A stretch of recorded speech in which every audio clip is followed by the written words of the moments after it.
जोहार साथियों, जय भीम, जय संविधान। साथियों, चंद्रशेखर भाई, कल से पार्लियामेंट के अंदर ही हमारे देश के संविधान निर्माता बाबा साहब अम्बेडकर की प्रतिमा के आगे ही आप युवाओं के लिए आपके दर्द को देखते हुए कल जो हुआ है घटनाक्रम, उससे हम ही नहीं पूरा देश जो मानवता में और जो युवाओं की भावना रखता है वो सब पीड़ित है।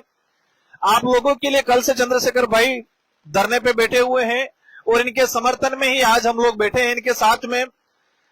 साथियों, आपने जो लड़ाई लड़ी है, ये मैं जहां तक मानता हूं कि आजादी के बाद पहली बार युवा साथी स्वतंत्र होके बिन राजनीतिक लड़ाई है ये।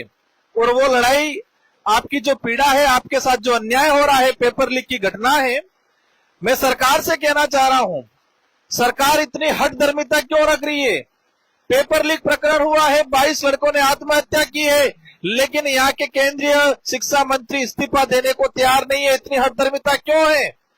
आप लाठियां बरसा रहे हो युवाओं पे, आप युवाओं को, हमारी बहन बेटियों को सड़कों पे घसीट रहे हो, लेकिन आप इस्तीफा देने के लिए तैयार नहीं। इस्तीफा तो ठीक है, सरकार की तरफ से एक डेलीगेशन भी उन युवाओं से चर्चा करने को जाने को तैयार नहीं है।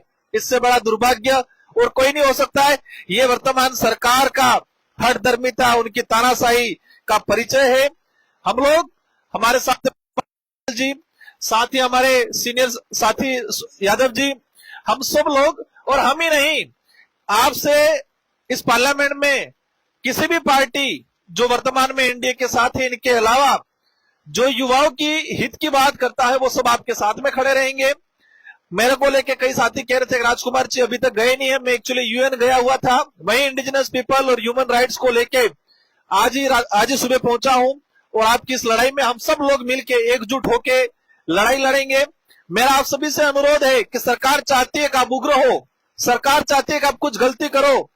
आपसे अनुरोध है कि गलती नहीं करनी है, हमें उग्र नहीं होना है, धैर्यता से इस लड़ाई को लड़ना है।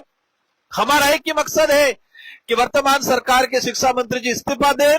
पेपर लीक प्रकरण में ये नीट का ही पेपर नहीं, राजस्थान में हर प्रकार के पेपर लीक हो रहे हैं। और वर्तमान बीजेपी सरकार, भजनलाल जी जो मुख्यमंत्री बने हैं, पेपर लीक के खिलाफ ही उन्होंने अभियान चलाया था और आज सत्ता में है, लेकिन आज के उनके होते हुए भी कई पेपर लीक हो रहे हैं। पेपर लीक में जो मिलने वाले जो लोग थे, नीट में जो लोग सम्मिलित थे, वो सारे के सारे लोग कहीं न कहीं भाजपा से जुड़े हुए। हमारे सीकर का एक व्यक्ति था, हनुमान जी जानते हैं इनको, वो शायद भाजपा से चुनाव लड़ा था और वो पेपर लीक प्रकरण में, नीट पेपर लीक 25 लाख युवाओं के साथ अन्याय किया, उसमें इसका नाम आया है।